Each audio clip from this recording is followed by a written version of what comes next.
Hi, it's Ron Coleman. I want to talk a little bit about Yom Kippur. I'm not a rabbi. I do kind of play one on TV. Kind of, right? Because in many respects, because people follow me, they follow me because I'm a lawyer. They follow me because I'm a social media figure. I am also the most Jewish Jew most of them have any interaction with or exposure to. So I feel that it's incumbent on me to say something about Yom Kippur, something that I think people will not necessarily be prepared to conclude or come to themselves because of my background, because of the religious studies that I have undertaken in my adult life, as well as before my adult life, and including the more informal aspects of learning that have happened in the 60 years of my life. Yom Kippur, Yom Kippurim, the day of repentances or atonements.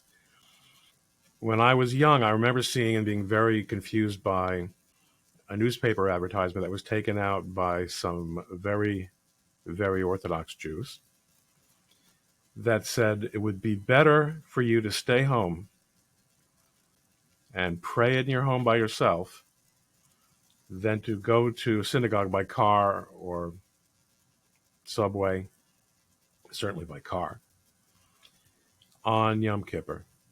Because if you do so, if you do the latter rather than staying home, you're setting off a spark that engulfs the entire Yom Kippur for you. And I remember kind of understanding, but not really understanding.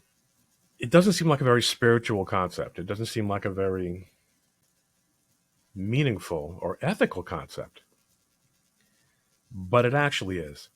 Let's start with the premise that Yom Kippur, like the Jewish Sabbath, is a day on which creative labor is forbidden, prohibited by the laws of the Torah. If you acknowledge that God created the world and that you are part of the world that God created and that He created you, and that you're obligated to obey Him. If you're Jewish, you're obligated to follow the laws of the Torah. All these are premises that must be accepted in order to understand where I'm going. If you understand these things, you will also understand that God cares about everything in the world that He created. He is omnipotent, so no detail is too small for Him. And whatever it is He told you to do matters to Him very, very much. The idea of communal prayer is very important, but it is not a requirement of the Sabbath or of Yom Kippur, which is called the Sabbath of Sabbaths. I'm not suggesting, if you're Jewish, that you stay at home instead of going to synagogue, because I don't think I have the ability to convince anyone to do that. Although if I do, if indeed I'm an influencer, then you should do that. It is true, you should do that. But can I convince you to do less labor, less creative labor? Can I convince you not to turn on the TV, not to use your cell phone?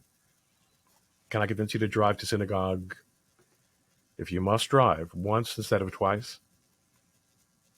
And can I convince you, and I think perhaps I can, that if you do one of these things, if you forfeit your freedom to create on that day that God has told you not to create, that He set aside as a special day not to create, that you could be achieving tremendous spiritual growth, not just because of the metaphysical reality of your not creating a spark or a fire. And explaining that reality is far beyond what I intend to do today or can do today.